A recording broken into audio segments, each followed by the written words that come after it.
Eu sou, não tenhas medo. Quando lançamos uma bomba em outra pessoa, uma bomba atômica ou uma bomba de ódio ou fofoca, ou se matamos em autodefesa, estamos fazendo exatamente o que o mundo está fazendo. Estamos operando do ponto de vista da lei da autoconservação, e o eu que estamos tentando preservar é um senso de eu finito que não tem contato com Deus. É por isso que estamos tentando salvá-lo. Se entendêssemos nossa verdadeira identidade como um com Deus, não teríamos que tentar salvá-lo. Deus pode governar e cuidar do seu próprio universo. Em face do perigo, retiramos o julgamento e percebemos: tudo o que é real é mantido por Deus e sustentado por Deus. Tudo o que é real é de Deus e é permanente e eterno. Não preciso levantar um dedo para salvá-lo, preservá-lo ou fazer qualquer coisa sobre isso. Eu apenas tenho que ver Deus em ação. Nós devemos nos sentar, não em juízo, mas completamente sem julgamento, na percepção de que este é o universo de Deus. Sou eu, não tenhas medo. Meu reino não é deste mundo. Meu reino está intacto. Tudo o que Deus uniu, nenhum homem pode separar. A vida de meu Pai e minha vida são uma só. Portanto, minha vida não pode ser separada pelo pecado, pela doença, pela falta, pela morte, pela guerra ou por qualquer outro meio. Nada pode separar minha vida, porque minha vida está unida à vida de Deus, é uma com Deus. Deus mantém minha vida eternamente, imortalmente, e nem a vida e nem a morte podem separar a vida de si mesma ou mudar esse relacionamento. Em face do perigo de qualquer natureza, permanecemos sem julgamento e testemunhamos a Deus. Então, depois, quando a harmonia for restaurada e a proteção e a segurança forem percebidas, podemos repetir com o Mestre: eu de mim mesmo nada fiz. O Pai dentro de mim fez o trabalho. Agora, é claro, fizemos algo que era muito importante e muito difícil de fazer, e que era chegar ao ponto de ser um observador. A disciplina do caminho espiritual consiste na capacidade de disciplinar a si mesmo, de modo a não ver uma cena que precisa ser mudada, alterada, melhorada ou removida, e em abstrair as imagens que este mundo apresenta com esta convicção: sou eu, não tenhas medo. E então fique quieto e testemunhe enquanto Deus faz a transformação da cena visível. Sou eu, não tenhas medo. Meu reino não é deste mundo. Deixa de fora o homem cujo sopro está em suas narinas. Por que ele deveria ser levado em consideração? Estas são as 3 passagens das Escrituras que têm sido a base do meu trabalho de cura desde o início da década de 1930. Antes disso, eu estava fazendo o trabalho de cura, mas sem saber por que ou como, ou qual era o princípio. Você poderia dizer que era apenas um dom de Deus, mas no início da década de 30, recebi a revelação dessas 3 declarações. Deixa o homem cujo fôlego está nas suas narinas, porque ele deveria ser considerado? Não tente mudar o homem, melhorá-lo ou curá-lo, e certamente não o julgue ou condene, não o leve em conta. Em outras palavras, fique quieto, em silêncio. E então vem: meu reino não é deste mundo. Portanto, não julgue pela aparência deste mundo, porque em meu reino a harmonia é. Meu reino é um reino espiritual, e o céu é estabelecido assim na terra como no céu. Novamente, você interrompe todas as tentativas de mudar, melhorar, curar ou reformar. O segredo do sucesso que tive em meu trabalho nas prisões é ir à prisão sem qualquer desejo de reformar ninguém. Não cego para o fato de que, humanamente, esses homens e mulheres não estavam vivendo de acordo com o padrão espiritual, mas percebendo que tudo o que fizeram foi feito por causa da urgência da lei da autopreservação, por causa da ignorância de sua verdadeira identidade. Portanto, não havia mais condenação para eles do que uma professora tem para um aluno que vem aprender. Ela sabe de antemão que seu aluno não sabe e que vai aprender com o professor, mas não o condena por isso. Ela reconhece que o aluno é ignorante e ela vai mudar essa ignorância transmitindo conhecimento. Assim, quando entro em prisões, não condeno nem julgo, mas percebo. Aqui estão as pessoas que ignoram o fato de que Deus é a vida delas, e então não precisam sustentá-las. Deus é o suprimento e eles não têm que obter suprimento. Eles são co-herdeiros com Cristo em Deus. Então meu trabalho tem sido esclarecê-los quanto à sua verdadeira identidade, porque uma vez que eles saibam, toda a sua natureza será mudada. Como seres humanos, não há um de nós sem pecado, seja pelo ato de comissão ou o ato de desejar. Somos transformados de um único modo, entrando na consciência de nossa verdadeira identidade e então aprendendo a ficarmos quietos, sabendo que eu sou Deus. E porque eu é Deus, esse eu governa o seu próprio universo, o mantém e o sustenta. De fato, eu sou o pão e a carne, o vinho e a água por toda a sua criação. E, portanto, cada um de nós tem o eu, cada um de nós tem o eu no meio de si, mais perto do que a respiração. Aquilo que o mestre dizia ser a missão do Pai interior, aquilo que cura, salva, redime, ressuscita e alimenta. Esse eu, cada um de nós o tem. Ele é o Cristo. Na consciência desse eu, nós nos tornamos observadores do Cristo em ação. E como observadores do Cristo em ação, somos capazes de rasgar o véu da ilusão. E então, em vez de vermos a imagem feia que a mente humana desenhou, começamos a ver a realidade. Mensagem de gabinete. Hoje, o noticiário mundial é o centro das atenções onde quer que se viaje. E onde quer que haja notícias do mundo, há medo e ansiedade. Os séculos passados em que este mundo viveu sem intercessão espiritual fizeram com que os homens perdessem a esperança de que Deus pudesse salvá-los. Mas o século que produziu grandes ministérios de cura espiritual também revelará a natureza e a atividade do poder espiritual nos assuntos mais amplos da humanidade. Nas mentes da maioria das pessoas, preocupadas com os grandes problemas do mundo de hoje, como sempre, o grande desejo é a vitória.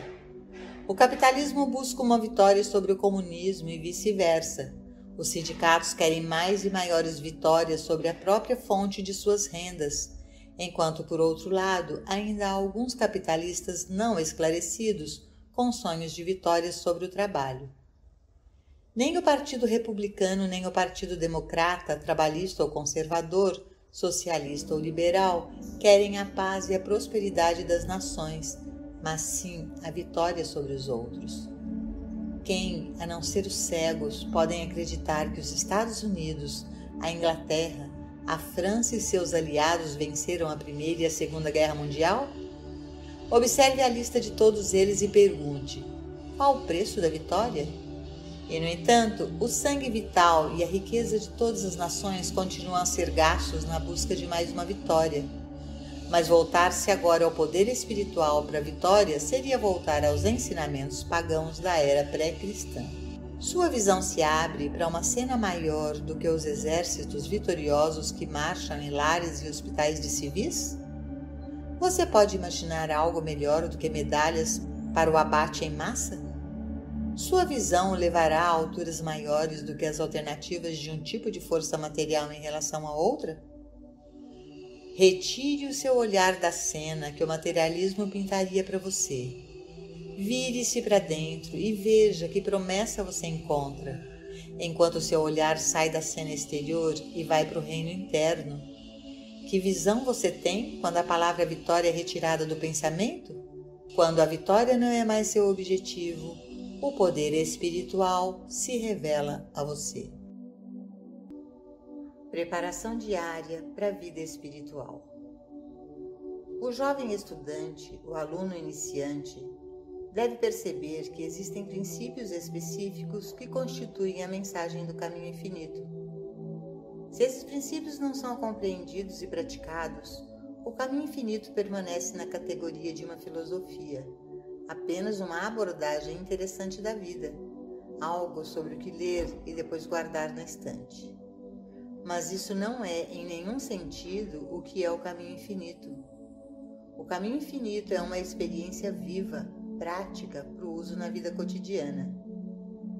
Tem sido dito muitas vezes e reivindicado por muitas pessoas que o ensinamento de Jesus Cristo é tão impraticável que não poderia ser adaptado ao nosso estilo de vida moderno. Isso nos parece estranho quando lembramos que, de acordo com relatos bíblicos, esse assim chamado modo de vida impraticável curava os enfermos, ressuscitava os mortos, fornecia suprimentos para aqueles que precisavam, acalmava a tempestade e trazia a paz onde havia discórdia. Este modo de vida tem sido chamado de impraticável e, no entanto, nada na história religiosa do mundo foi tão prático como o ensinamento de Jesus. Foi difícil, mas foi prático. E assim, nesses dias modernos, nós também descobriremos que viver como o Mestre ensinou é difícil, mas é prático. O fato de que o ensinamento religioso pode trazer a cura de males físicos e mentais, que pode levar a um maior senso de suprimento e pode fornecer segurança e proteção, que pode trazer uma paz interior e uma libertação dos maiores problemas do mundo e até mesmo alguma solução para esses problemas, garante que o ensino seja prático. Os estudantes nunca devem avançar além dos princípios. Embora o caminho infinito seja um dos ensinamentos mais práticos, é difícil para o iniciante porque deve haver uma compreensão dos princípios básicos e então deve haver uma prática deles, até que o aluno desenvolva uma consciência real que o torne possível abandonar qualquer tentativa árdua de tornar esses princípios eficazes e demonstráveis. O caminho infinito é difícil para os alunos avançados também, mas por um motivo diferente. Muitas vezes, esquecem que a única razão pela qual podem ser considerados avançados é que eles conhecem e praticam os princípios básicos que compõem a mensagem do caminho infinito. Há uma tentação por parte de alguns deles de, no entanto, estarem tão avançados que tentam avançar além dos princípios, e é aí que eles enfrentam problemas. Na prática e vivência do caminho infinito, descobri que é impossível avançar além do estágio do principiante. É impossível avançar além da compreensão e prática dos princípios básicos originais, e aqueles que acham que podem superá-los ou que foram além deles, meramente conseguem se desenvolver fora do caminho infinito e de sua prática. O caminho infinito consiste de dois princípios básicos que o diferenciam de outros ensinamentos. Em primeiro lugar, uma consciência real da presença de Deus deve ser alcançada, porque de outro modo, o ensinamento permanece apenas no reino da discussão, teoria ou crença do conhecimento mental. Enquanto o estudante estiver meramente em acordo intelectual ou tiver uma simpatia pelos princípios, ele não faz nenhum progresso substancial no caminho. Ele não está em lugar algum, até que tenha atingido alguma medida de realização da presença. Deixe-me explicar desta forma. Existe uma presença invisível, transcendental, e isso significa que, exatamente onde você está, mais perto do que sua respiração, existe essa presença espiritual, invisível, transcendental. Existe um espírito real, chamado de Espírito de Deus ou Cristo, que é apenas outro termo para a individualização do Espírito de Deus no homem. Quando uma experiência espiritual é uma experiência real, há esta presença e está dentro de você, e você não tem que ir a montanhas ou templos para encontrá-la. Você pode encontrá-la sentado em sua própria casa, em uma biblioteca pública ou em qualquer igreja onde haja tranquilidade e paz.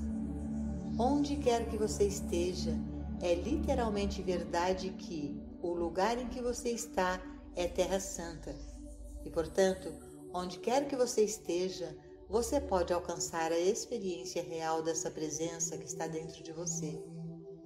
Não apenas você pode, mas como estudante do caminho infinito, você deve. Você deve atingir a consciência, o sentimento real, a percepção real de uma presença divina dentro de você. Você não pode analisá-la ou dissecá-la. Você não será capaz de explicá-la para os seus amigos ou parentes. É tolice até mesmo tentar explicar isso a si mesmo. Basta você experimentá-la e você reconhecerá sua validade pelos frutos dessa experiência. Há muitos, é claro, que leem sobre experiências espirituais na literatura religiosa do mundo e se iludem, acreditando que estão experimentando a presença, ao passo que não estão tendo nada mais nem menos que um júbilo emocional. A literatura religiosa do mundo está repleta de relatos de pessoas que são vítimas de auto-hipnose, que escrevem os relatos mais espetaculosos de experiências que são apenas fantasias de sua imaginação. E nós, que lemos, não podemos deixar de questionar a veracidade de algumas dessas histórias, sentindo dentro que isso não foi uma experiência verdadeiramente espiritual. Por que temos essa reação? Por que nos sentimos assim? Porque observamos que não há frutos práticos resultantes, não há paz alcançada, nem harmonia, nem saúde. Nenhuma das experiências de cura e regeneração que vieram ao mundo através da revelação de Jesus Cristo chega àqueles que tentam viver permanentemente nas nuvens e não conseguem manter os pés no chão.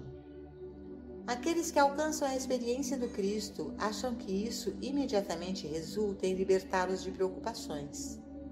Os problemas podem durar por um bom tempo, ou eles podem ir e vir, e esta é a experiência normal e natural da vida, até que, através da realização contínua da identidade espiritual, da vida espiritual e da lei espiritual, chegue ao nível descrito pelo Mestre como a superação do mundo. Mas não acreditemos que ele proferiu essas palavras durante o primeiro mês de seu ministério, porque mesmo depois de ele estar atuando como um rabino e engajado ativamente no mistério espiritual, mesmo depois de estar realizando alguns dos milagres descritos nas Escrituras, Jesus ainda teve que enfrentar as 3 tentações no deserto, e elas eram tentações sérias, tão sérias quanto qualquer outra que já experimentamos.